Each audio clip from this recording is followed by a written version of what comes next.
The most basic way for a bipedal robot to move is by walking. The Linear Inverted Pendulum Model, or LIP, is a simple way to develop dynamic walking patterns and allows researchers to create individual walk primitives and string them together to form a complete trajectory. However, many walk primitives miss a key part of natural walking patterns, the period of double leg support. Instead, these walk primitives assume that the support leg instantly switches with the swing leg.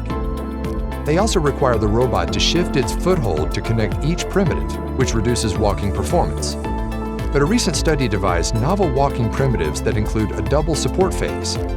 In simulations and tests with a position-controlled robot, the new walk primitives did not require the robot to adjust its foothold when connecting primitives, but reduce the robot's maximum speed.